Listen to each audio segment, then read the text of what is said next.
Milord, आज हमारे साथ अदालत में मौजूद हैं लेखिका कम सोशल एक्टिविस्ट। नमस्कार। देखिए, आप पर यह आरोप है कि आप महिला सम्मेलनों में भी अपने बॉडीगार्ड्स को हमेशा अपने साथ लेकर जाती हैं। क्या आप वहां पर अपने आप को असुरक्षित महसूस करती हैं? जी नहीं। हाँ, मुझे बॉडीगार्ड्स की जरूरत तब पड़ती है जब मैं खुद का लिखा हुआ लेख श्रोताओं को पढ़ के सुनाती हूँ।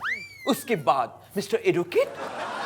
देखिए, आप पर अगला आरोप यह है कि आप उन लड़कों पर कोई एक्शन नहीं उठाती जो आते जाते गली मोहल्लों में लड़कियों को छेड़ते हैं। क्यों? ऐसे लड़के हैं कहाँ? मुझे भी तो बताओ। मैं तो इन्हीं गलियों से रोज जाती हूँ। मुझे तो आज तक नहीं छेड़ा। देखिए, मैं लड़कियों की बात कर रहा हूं।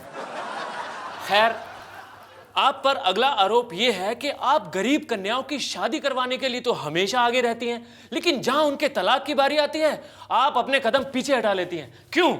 मिस्टर एडवोकेट, मेरा काम है पुरुषों को सजा दिलाना, ना कि उन्हें मुक्ति दिलाना। बदतमीज पुरुष।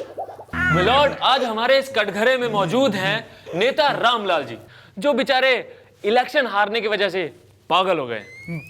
पागल नहीं हूं मैं। मेरा खाली एक स्क्रू ढील है। देखा मिलॉर्ड, मैं इस पागल पर कैसे इल्जाम लगा सकता हूं? ये देखिए, ये कैसे अपने माथे पर लिपस्टिक लगा रहे हैं। रामलाल जी, ये क्या कर रहे हैं आप? डॉक्टर साहब, आपके सवाल का जवाब देना है ना? हाँ, तो मैं माइंड मेकअप ना करूं। पागल। मिलॉर्ड, ये पागल है और मैं ये केस नहीं लड़ सकता। डॉक्टर साहब, शोर मत मचाओ, नहीं तो मेरी पॉकेट में स्लीपिंग पिल्स सो रही है, वो जाग जाएगी तो मैं पार्लियामेंट में सोऊंगा कैसे? डॉक्टर साहब, मैं डॉक्टर नहीं हूं। सॉरी, मुझे आपका ड्रेस देख के समझ जाना चाहिए था कि आप बस कंडक्टर हो। कंडक्टर छुट्टा पूछता। देखिए, आप पर अगला आरोप यह है कि आप अपने पार्टी वर्कर्स को जब भी एसएमएस भेजते हैं तो एक ही एसएमएस 2 बार भेजते हैं। एक बार क्यों नहीं भेजते? वो इसलिए कि अगर वो एक एसएमएस आगे फॉरवर्ड कर दें तो एक एसएमएस तो उनके पास रहे।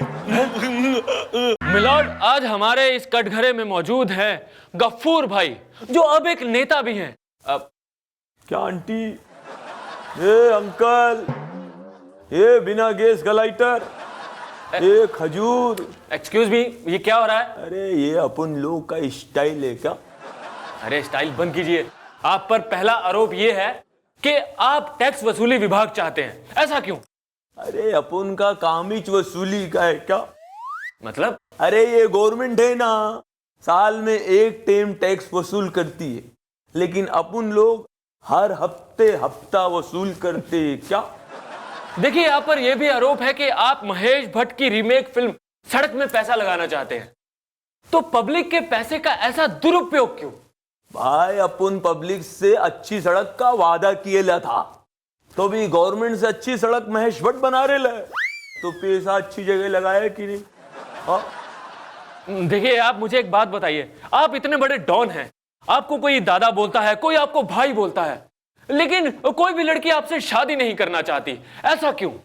अरे भाई, ये दादा भाई है ना, यही मेरी जिंदगी में आड़े आ रहे हैं। अरे कोई छोकरी आती ना भाई, मेरे को दादा बोल के पैर को हाथ लगा के जाती है। कोई छोकरी आती ना भाई, अपन को भाई बोल के कलाई में राखी बांध के जाती है। मैं किसी के भी दादा भाई को देखता हूँ ना, मेरी खोपड़ी हिल जाती भाई। इसके लिए मैंने आज ना अपने दादा को सुबह सुबह धोए लाया। क्या करेंगे भाई? मिलॉर्ड, आज हमारी अदालत में पेश हुए हैं एक ऐसे शख्स जिनकी वजह से स्टूडेंट्स भूखे नहीं मर सकते। जी हां, कम से कम भूख से तो बिल्कुल नहीं मर सकते, और वो है गवर्नमेंट हॉस्टल के फूड इंचार्ज फहीम बिरयानी जी। अस्सलाम वालेकुम जी, आप पर सबसे पहला आरोप यह है कि आप खाने में इस्तेमाल होने वाले बर्तनों को गंदे पानी से ही साफ करके काम चलाते हैं। मजबूरी है ना भाई, साफ पानी से धोते तो खाना कभी बनाते भाई? हमारे कॉलेज में पानी सिर्फ 1 घंटा आता। हम तो बर्तन तभी धोते जब हमारे पास टाइम भी होता, पानी भी होता।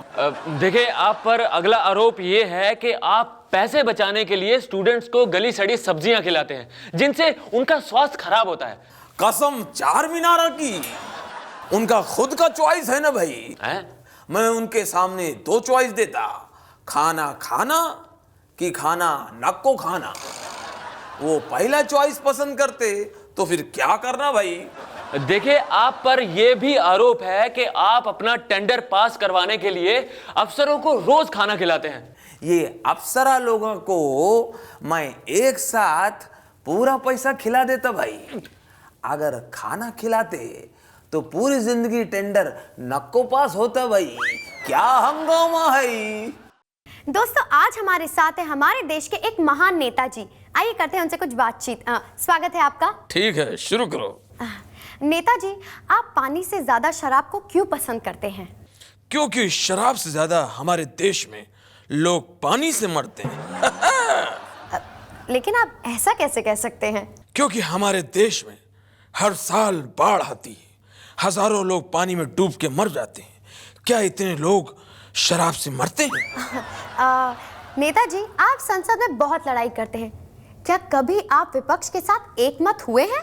हम पक्ष और विपक्ष के लोग एक बार एक मत हो गए थे जब पार्लियामेंट में हमला हुआ था। उस वक्त हम सब जान बचाने के लिए एक ही कमरे में घुसे थे, वो भी एक मत। नेताजी, चुनाव जीतने से पहले आपने कहा था कि आप गरीबों को छप्पड़ फाड़ के खुशियां देंगे, लेकिन चुनाव जीतने के बाद आप सब भूल गए। वो क्यों? आपको शायद मालूम नहीं कि 50% काम तो हो भी गया है। आप गांव-गांव में जाके देखिए, सबके छप्पर फटे पड़े हैं, सिर्फ उन्हें खुशियां देना बाकी है बस। नेताजी, भ्रष्टाचार पनपने की असली वजह क्या है? हर सरकारी अफसर पब्लिक फंड खा जाता है। इस खतरनाक स्थिति से निपटने के लिए आप कोई कदम उठा रहे हैं? हम बहुत बड़ा कदम उठा रहे हैं। हम सारे के सारे पब्लिक फंड खत्म कर देंगे। ना रहेगा पब्लिक फंड, ना पनपेगा भ्रष्टाचार। दोस्तों, आज हमारे साथ हैं हमारे देश के नेता पलटू जी। आइए करते हैं उनसे कुछ बातचीत। स्वागत है आपका सर। राम राम मंडली। सर, इलेक्शन के बाद चुनाव घोषणा पत्र की जांच के लिए कमेटी क्यों बिठाई गई? अरे बाबा, ये तपाश करने के वास्ते कि ये घोषणा पत्र के अंदर कोई ऐसा वादा तो नहीं है जो पूर्ण करना ही मांगता है। समझे क्या? सर, पार्लियामेंट में महिला आरक्षण बिल को छूते ही आप बेहोश क्यों हो गए थे? अरे काय गम्मत जालियो।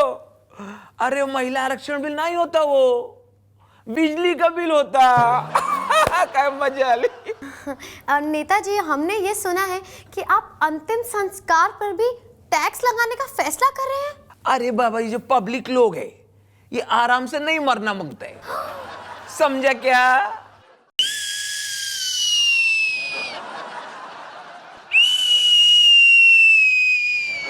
ए चौकीदारवा, ए पगला, उठ। सलाम साहब जी। वो छोड़ा, तू ससुरा ही बतावा, तू कैसन ड्यूटी करता है? हैं? तोरे रहते हुए ये चोरी कैसे हुआ? साहब जी, अगर हमको मालूम होता कि चोरी कैसे हुआ है तो हम क्या होने देता। अच्छा, मुंबई में तोहरा के बहुत बाल आ गया है, होशियारी करता है। ये बतावा, तू ससुरा रात में बिल्डिंग में आवाज भी नहीं मारता है? साहब जी, आप ही ने तो बोला था कि रात को डिस्टर्ब नहीं करना। अच्छा, फालतू बात छोड़ो। पर बिल्डिंग का चेयरमैन कहत रहा कि वॉचमैन बहुत बहादुर रखा है। साहेब, हमारा नाम बहादुर है। अच्छा, वो छोड़ा। ये बतावा, तू कल रात का हमारी औरत को देख के सीटी काहे मारत रहा? साहेब, आप ही ने तो बोला था कि जैसे ही कोई खतरे का अंदेशा हो और डर का अंदेशा हो तो फौरन सीटी मारने का। और आप तो जानता है कि आपकी औरत से पूरा का पूरा मोहल्ला डरता है, इसीलिए हम सीटी बजाया।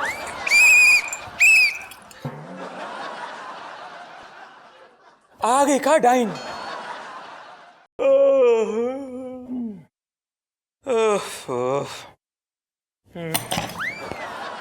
और तुम फिर आ गए? ओए अब क्या तुम्हें स्टैम्प पेपर पे लिख के दूं कि ट्रेन थोड़ी लेट है, हैं? इस बार वो बात नहीं है, तो दूसरी बात है। ट्रेन का इंतजार तो हम 10-12 घंटे से कर ही रहे, इस बार हम कुछ और पूछने आए हैं। देख, जो भी पूछना है वहां बैठ के पूछो। कहाँ? यहाँ कुर्सी पे। अच्छा हाँ। बाबूजी, यही पूछना रहा कि यहाँ स्टेशन के अगल बगल कोई कब्रिस्तान है? नहीं। तो कोई शमशान भूमि है? नहीं। क्यों? यही पूछना था कि जब पैसेंजर लोग इंतजार करते करते मर जाते हैं तो आप लोग उनकी बॉडी का क्या करते हैं? पैसे की लगा दूं ढेरी, कब लगेगी ढेरी, इतने दिन हो गए इसे मन बहला रहे हैं। अरे कौन हो गुरु? गुरु, कीचड़ में कमल के फूल खिलते सुना था, पर देखा आज। कौन हो? हम हाँ, कूड़ा घर। कूड़ा घरों के इतने साफ सुथरे, नहाए धोए, मेंटेन, सही बताओ कौन हो? अरे कूड़ा घर है यार, चमकेंगे नहीं? बताओ, ये हमारी हिंदुस्तान की पब्लिक की मेहरबानी है। अरे यार, कूड़ा मेरे अंदर डालने की बजाय मेरे अगल बगल फेंक जाते हैं, मेरे आसपास फेंक देते हैं। ये यहाँ करते हैं इंडिया में, ये तो करते हैं। फिर? पर तुम इसी बात से परेशान हो? अरे नहीं, वो क्या है ना, हमारी ट्रांसफर बाहर फॉरेन कंट्री में हो रही है। अरे ये तो अच्छी बात है। अरे नहीं ना, अरे वहां के लोग हमारे हिंदुस्तानी लोगों की तरह समझदार नहीं है ना, वो तो कूड़ादान के अंदर ही डालेंगे। खैर मेरी छोड़ो, तुम बताओ तुम कौन हो? हाँ भैया, वो है जो पुलिस की लात खाते हैं, सरकारी काम करवाने के लिए रिश्वत खिलाते हैं, गरीबी झेलते हैं, भ्रष्टाचार में पिसते हैं। हम हैं आम आदमी। ओए होए, तो तुम हो आम आदमी? हम ही तो हैं।